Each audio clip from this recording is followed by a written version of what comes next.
So you have your why that's defined in your mission, and you have your destination that's set in your vision. You even have your roadmap plotted out with your SMARTIE goals. All of that we did last week. But how do you ensure your team actually behaves in a way that gets you there, even when you aren't in the room? If you've ever felt like your staff understands the tasks but misses the culture, you are likely missing the final piece of the puzzle, the core values. Today, we are going to learn how to translate your high level vision into the non negotiable behaviors that drive impact. Stay tuned.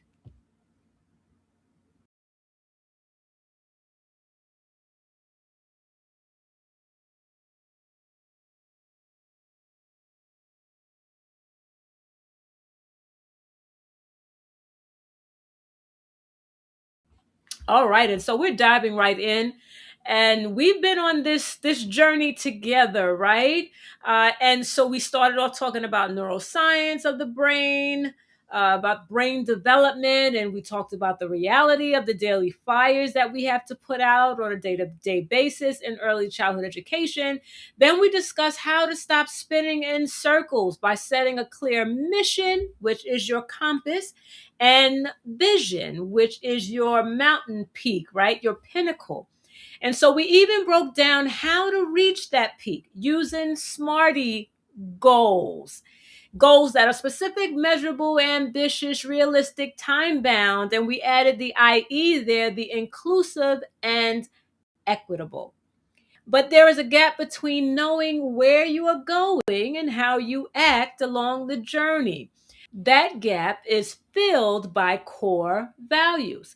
If the vision is where you're going and the mission is what you do to get there, then your core values are: how do we behave during the process? How do we behave on our way to the desired outcome, which is our vision?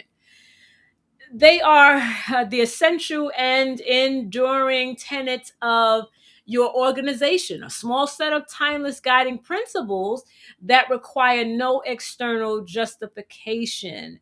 They define the culture of your organization, your program. They shape daily decisions and establish the standards of conduct against which all actions are assessed. So let's clarify what we mean when we say core values. So these aren't just nice words like, integrity or excellence that's stenciled on a wall or on a poster somewhere in the staff lounge. True values, true core values describe the behaviors you value over all else. They determine how you treat families, how staff treat each other, and how you handle a crisis, what you do when you are in crisis, right? So it's those non negotiable behaviors. For example, a generic value might be communication, right? That's something that's common across all programs. But a core value that drives impact is transparent communication. So you see how the communication was taken to another level. And so what do we mean by transparent communication? It means when we share the hard news, even when it's uncomfortable, right? We don't make it nice and fluffy and all sugar coated, right? But we give the absolute truth. We're transparent about it. So even when it's uncomfortable to give, we give it in a way, of course, that's not alarming, right? But we give the communication so that whoever the recipients are, have a clear picture of what we're dealing with or what we're talking about. So think of companies like Gusto, whose values include don't optimize for the short term, or Etsy, who uses we lead with optimism. In an early childhood education setting, instead of just saying kindness, a core value might be we assume positive intent, or we prioritize connection over compliance. You see how that's different?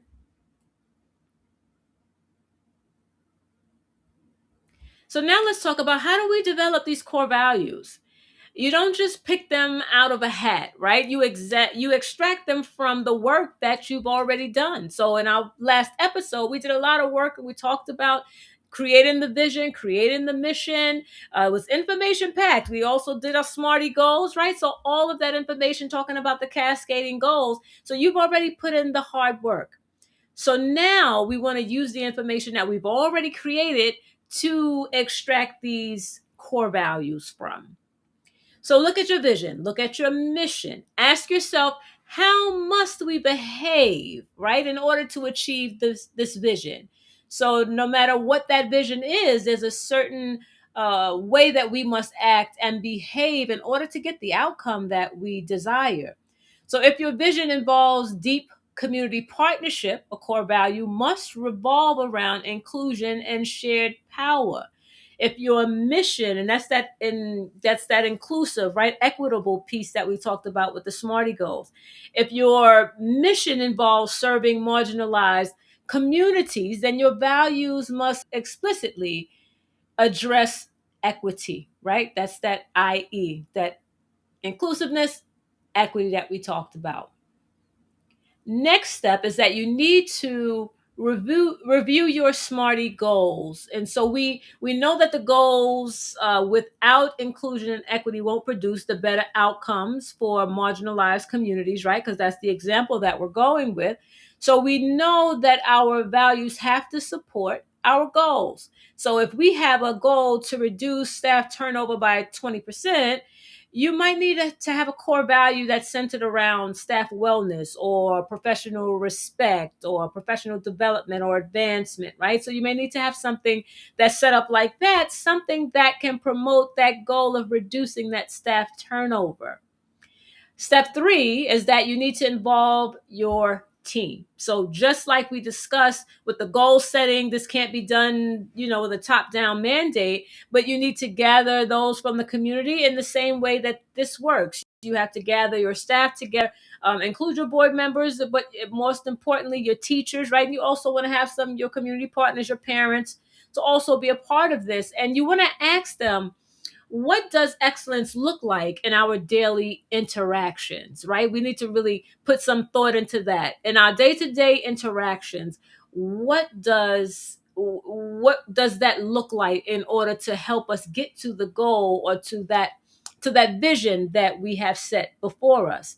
So when staff participate in defining the values, they build a stronger sense of ownership, right? They feel that they've had some stake in this, right? And so you get a better buy-in because they felt like they were a part of actually developing and putting this together. So they feel like they have contributed, right, on this vision or this mission or this journey to our vision.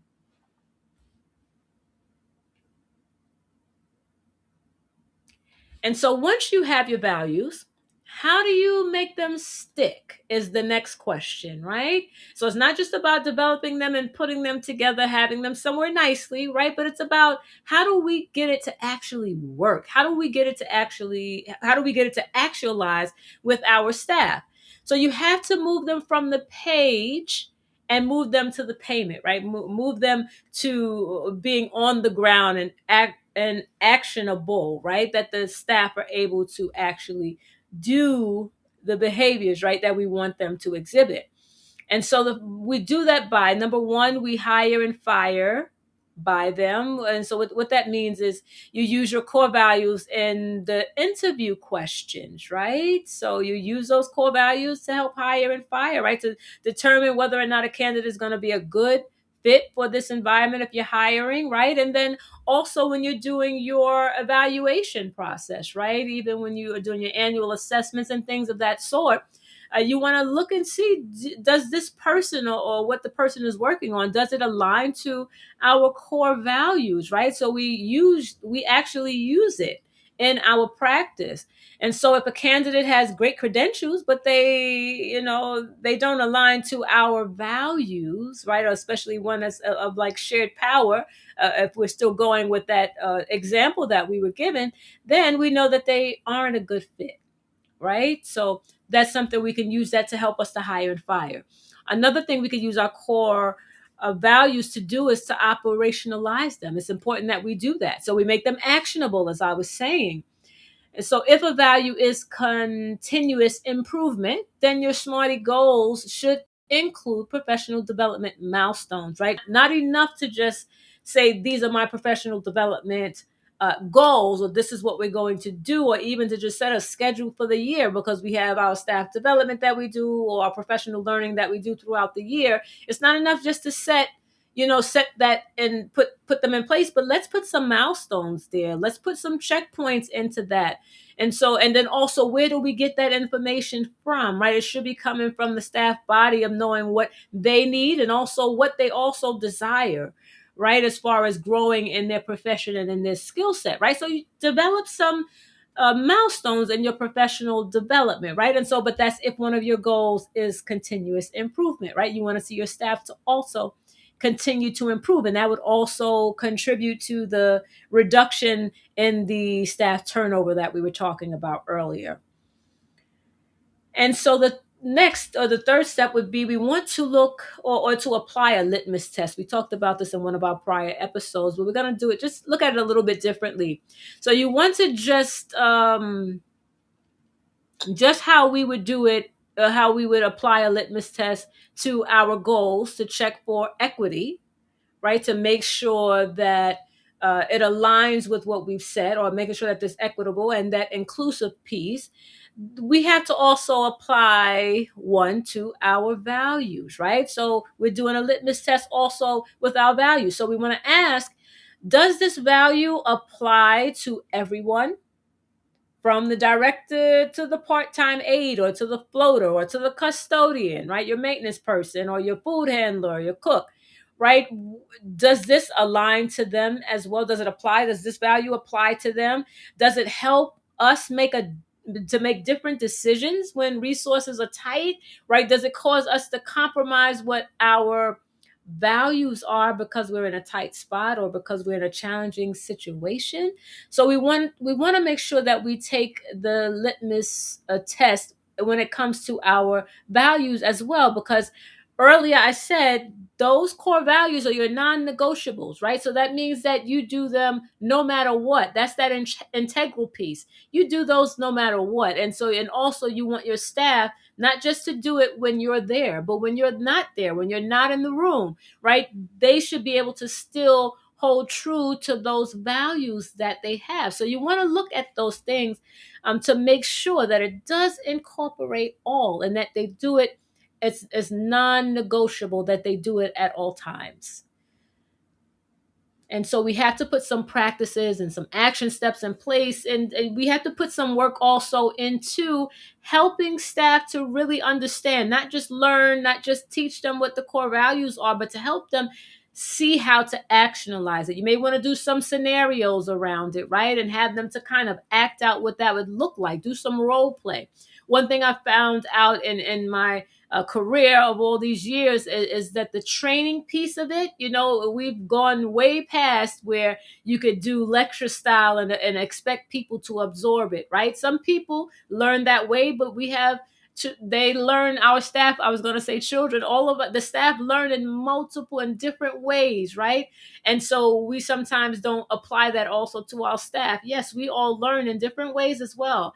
And so we want to make sure that we have different opportunities or different ways of teaching to make sure that they grasp the concepts, right? And also know how to put it into the daily practice. And then we follow up, right? We do observations and we coach them.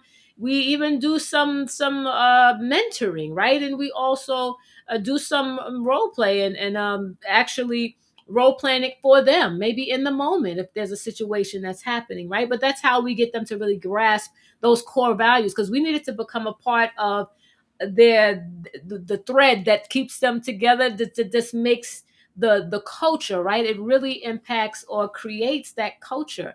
So we want to make sure that all of our staff understand it, right? And then we also make those decisions on those that are new coming to the team. Do they align with these goals? It's if you already have staff and you're now trying to do this and implement this, it can be a little bit more challenging, right? So does that mean that you get rid of everyone, as my husband says, throw the baby out with the bathwater? No, you don't do that. But what you now have to do is you have to coach them to the place, right? So that they are able to take on these core values, so that now they are moving along the journey with everyone else on the way to the vision, right? And so that is so important. And the hard truth is that everyone won't make it, right? And so those are hard decisions that you have to make. Everyone is not going to align, especially if your vision is now going in a different direction than what everyone was used to or accustomed to. If it makes them a little uncomfortable, then some people will be able to pivot, some will not, right? Some people are just kind of really rigid, unable to learn or move or shift. And so those are hard decisions that you also will have to make. And it's not something, I'm not saying that you terminate someone because they don't align with your values. But as you implement things and as you implement the different processes that will align to all of the action steps that are needed along for your vision towards your mission, as all of that is put in place, their performance won't be able to match it, right? And so then it becomes something that you have to really coach and really support, and do plans around, right? And so, but then if it doesn't work, it doesn't work, and then that's a hard decision that you have to make at the end of the day. But look at what outweighs, right? And a lot of times our hearts are in it, and we don't want anyone to fall by the wayside. But we have to think about the end goal, right? The vision is, that's our pinnacle, is that mountain peak that we're reaching for. And so that is the ultimate goal, right? And it's not just so that we can do it. I mean, our vision is what we would like to see for our community, what we want to become in our community, what we want to help them achieve, all of us together achieve at the end of our 5 years or however long we assign or we give ourselves to accomplish that vision. So just kind of putting it all together, your core values are the heartbeat of your program. They are what you allow to navigate all the daily fires of ECE without losing your soul, without getting burnt out. When you align your mission, right? Your mission, which is the why, and your vision is the where we're going, and your SMARTIE goals, which is the what we do, right? In order to get where we're going, and your core values, which are now the how. How do we do it? How do we conduct ourselves? You create a system that is sustainable, equitable, and primed for excellence. Excellence becomes attainable because you have a structure in place for that, right? It doesn't just happen accidentally. It doesn't happen just because we want it, right? We have to be very intentional about it and put structures and systems in place to make it attainable. So if you are ready to draft your values that actually mean something, that actually have impact, I have something that I want to share with you, right? And so I want you to think of this. I also talk about, and you'll see here a lot on this channel, is that we'll leverage some AI supports to be able to support us in helping to get things done, right? And so not that we're working harder, but we're working smarter, right? And so I know that is, everyone doesn't understand, but there are wonderful tools that are out there that could help us to just help make the work a little bit easier. And so I say that because I want to kind of talk about reverse engineering the culture, right? So what I mean by that is we're going to use a little process, which is going to be just a tad bit different, right? But it's going to help us because I understand that it's hard to just pull the values out of thin air, right? So we may look at our vision and we may look at our mission and say, okay, what? Like, where do I pull these values from? So because you've already done the hard work, right? We've done the vision, we've done the mission. that we already have the work that really defines what we're going to do, right? Vision, the future, the SMARTIE goals, the equitable roadmap map of how to get there. We could use AI to help identify the behaviors that strictly are necessary to achieve those specific outcomes. So, uh we I guess we can call this a digital litmus test if we can, but I want us to just kind of, start with a blank page, but let the technology do the heavy lifting. And so I've created a prompt, and I'm going to show you this prompt. You can use it either in Chat GPT, you can use it in Claude, you can use it in Google Gemini if you'd like. But all of those tools, and you would drop this prompt into the chat, into the search engine there, okay? And so I'm going to just a quick overview of what it's going to be, and then I'm going to dive in and just share my screen and show it to you. But you will feed your vision, your mission, and then at least three of your SMARTIE goals, right? And so you'll put all of that information, right? Because that's information about you, and then you'll give it a prompt of what you need it to do with that information, right? So it will tell you, if you want to achieve X, your staff needs to behave like Y, right? And so that's the result that we're going to get from this. And so it acts as a mirror, showing you the culture required to reach the destination you just mapped out with your vision and your mission and your SMARTIE goals. Okay, so let me share my screen here. Okay, so just taking you in here very quickly. So you would go to chatgpt.ai.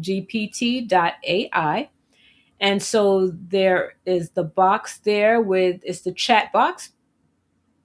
And so what I did was I cut and pasted in the prompt that I shared, or that I do have the link. It's actually a link in the description box to this prompt, right? And it also gives a little bit of reasoning as to or why this works. So it gives you a little bit more information.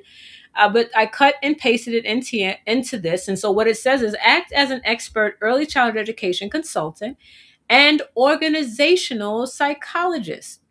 I am going to provide you with my program's mission, vision, and three strategic SMARTIE goals. For the sake of this, I'm just going to change it to two because I only included two, but two of my strategic SMARTIE goals.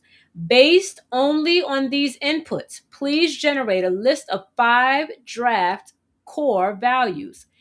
The constraints for the core values, they must describe behaviors, not just abstract nouns. For example, instead of kindness, use we assume positive intent. Number 2, they must explicitly support the equity and inclusion components of my SMARTIE goals. Number 3, they must be actionable and memorable. All right, so here it says, here is my data. The mission, create staff development opportunities to build staff skill set to promote advancement and confidence.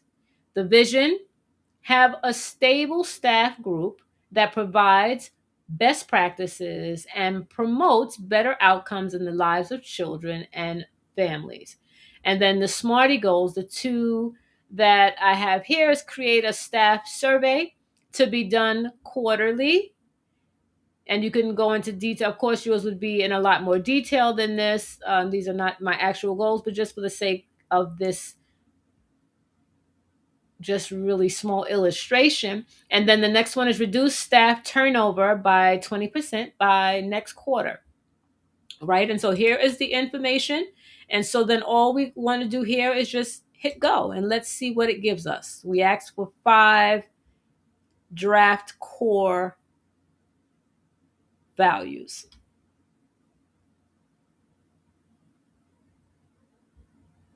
So now see, in just a matter of seconds, it spit out based on the information that I put in, right? So of course you will put in your exact vision, your exact mission, and you would put in at least 3 of your SMARTIE goals, right? But look how quickly it provided this draft of core values. And so it's behavior based and equity centered, right? That's what we asked about. And so it says, we listen, then we act. We grow people on purpose, right? So with the first one is we listen, then we act. We regularly seek staff voice through surveys and conversations, respond transparently to feedback, and use what we hear to improve working conditions for all staff, especially those whose voices are often overlooked.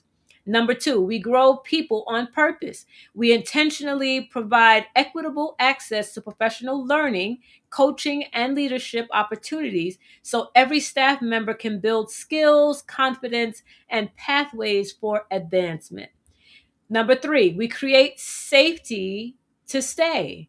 We foster a workplace where staff feel respected, supported, and psychologically safe to ask questions, make mistakes, and be their authentic selves because people remain where they feel valued.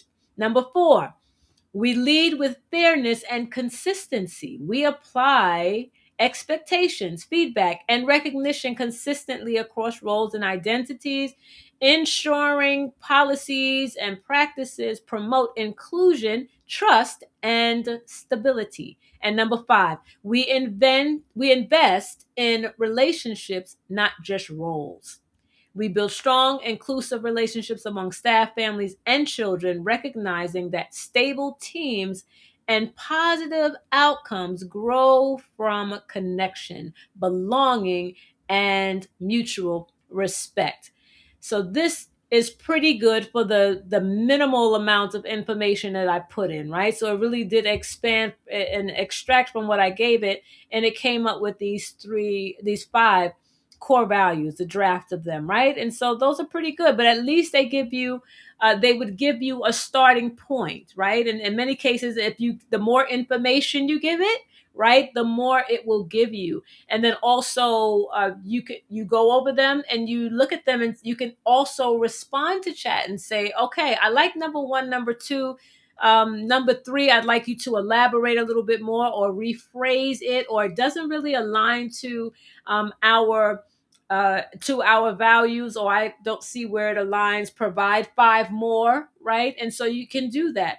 And you can also challenge it, right? I don't like these goals. I need you to do more. I don't feel that these even align. I need you to do better. You can tell the tool to do better, right? So you do that, and it will extract from that information. So instead of you sitting with your vision statement and all of your SMARTIE goals and trying to go through and compare, right, which would take you most likely hours to do, this did it in a few seconds, right? And just pump this out for you. And you can go back and forth with it to get it to what you really need it to be. But it does also will give you like a little explanation here. It'll say why these work for your goals. And so they directly support your staff survey goal. They align with reducing turnover. They embed equity and inclusion. And they are memorable, staff friendly, and actionable. Because remember, in our instructions, we said that that's what we needed it to be. And so it will do that. It will help to condense the time. So instead of having hours and hours of time, and when, as a director or an owner, do you have, or a home care provider, when do you have hours upon hours just to sit and to compile and put all of this together, right? And so unless you have a team that's brainstorming, maybe only a couple of hours, but otherwise it can take you a lot of hours. So then what happens? We ends up giving up our weekends, right? Or we have to choose, we take vacation and use that time to have that quiet time where we could really focus on this and get this done, none of which are healthy for you, right? You need your time off. You need to be able to recalibrate and get replenished and all of those things. So it's not good to sacrifice every moment of your time, right? We have family, we have outside lives, all of that, right? So it's not okay to do that, but sometimes that's what we have to do, right? Because we have to keep the ship going. And so I certainly understand that. But this is a tool. So the link to the prompt is in the description. please do go and use it and switch it up. I just gave you an example, but you can tweak it to be exactly what you want it to be. Put in your vision, put in your mission, right? Put in your SMARTIE goals so that it is specific to the needs of your program, but it will help you to develop these core values, not in minutes, in seconds, right? It may take minutes if you go back and forth with it because you don't like the output of it, but definitely challenge it, right? Say, I want these to be a little bit better. These are pretty good. You're moving in the direction, but I need them to be better, or I need them to have more. I want you to elaborate on the description, right? So that they become actionable. So you can, whatever you need it to do, this can be your thought partner in this, right? And instead of hours and hours, or you giving up your Saturday, or giving up your Sunday, or maybe Saturday and Sunday, or your vacation days, you can do this. And so I hope that this is helpful to you. I do hope that you see the use in it, because it is very, very, very helpful. And so, again, as I said, you can put it in Chat GPT, you can put it in Claude, you can put it in Google Gemini. Any of those will work for you. Okay, so once you put in that chat, make sure you cut and paste what I provided, and then you go from there, right? And so once you put in your information, it will do that. And so it is very very good with ensuring alignment, right? Research emphasizes that values must explain how the organization will conduct its activities to achieve the vision, right? So it will help to align it, right? And so, but more importantly, understanding that how important the importance of the core values, because we know where we're going, we know what the end goal is, and we know what we're going to do, the action steps, right? But now we know, or this at least will help us to develop the how we behave on the way, so that we are able to hit or to accomplish all those action steps, that we're able to hit all of our benchmarks, right? And all of our goals, our checkpoints, and to reach our pinnacle, to reach that mountain peak. And so it will help you, if you use AI, it will help you to extract those. It'll just make it so much easier for you, right? And so alignment is mathematically more probable than brainstorming in a vacuum, right? So instead of being by yourself trying to figure it out, as I mentioned, and going through, taking all that time, this can help you, right? And so it checks for the way and the will, as we discussed, right? With the whole neuroscience and behavioral change, we talked about achieving goals that require both the skill, because the skill is the way and the motivation is the will, right? So it'll help to identify both of those. And so the way I structured the prompt is so that it forces the AI to identify the behavioral traits, right? Which will be the way that's needed to achieve those ambitions, which is our will, that we set out for in our SMARTIE goals. And so, the example we gave earlier was about including those marginalized voices, right? And we must do that if we're doing SMARTIE goals, because that's that inclusive, equitable piece, right? And so the AI will also suggest the values that reinforce sharing the power and shrinking disparities, rather than just having generic corporate buzzwords or just random words that don't align to what you're really out to accomplish. So you will find that link below. And I'm so glad that you have spent this time with us. Don't let your culture happen by accident. If you do not plan for it, if you do not guide it, if you do not put structures or a system in place to inform it, to guide it, to help give meat to it, then it will design itself, right? And so then what you will end up having is you'll end up having poor morale. You'll end up having a culture that is toxic, right? And we don't want that. There's so much work we have to get done. We don't want to have to also fight with a toxic environment, right? That will also increase the staff turnover. You have staff that feel unsafe, unappreciated. They won't want to be there. And then if they're in that state, or they're burnt out, if they're in that state, then guess what? They can't perform, right? And so we can't reach that mountain peak of what we want to do for the community if our in-house is a mess, right? If it's chaotic, if the culture is a poor one, right? So this will help us. We have to understand, we have to be intentional about setting the culture. And if, we've not always known to do that. And so now that we know, sometimes we find ourselves in a space where the culture is not what it needs to be. Now we have to go back and try to fix it, right? And we can fix it by putting some of these practices that we've talked about in place, but it will require work in order for us to be able to continue to elevate that standard of care. And so if you are feeling like, I don't know where to start, I'm already in this situation, I'm already here, I am here for you. I will have the link in the description box below, and that you can also reach out and let me know if you need some additional assistance. I do have a diagnostic. I do have a whole system that really works on like staff retention, getting in good talent, right? So those that align to a vision and mission, right? Our goals, right? Our values. So I do have a system there. I do have a diagnostic tool. And so I can really support you in that way. Also, some trainings, so much that we do here. But I want you to know that you're not in this alone. I don't want you to think that if you're already in that place where it's not a good environment, that there are ways to fix it. And we are here to help you in that journey. And so thank you so much for being here. So we'll see you again next time. Until we are together again, go and be great.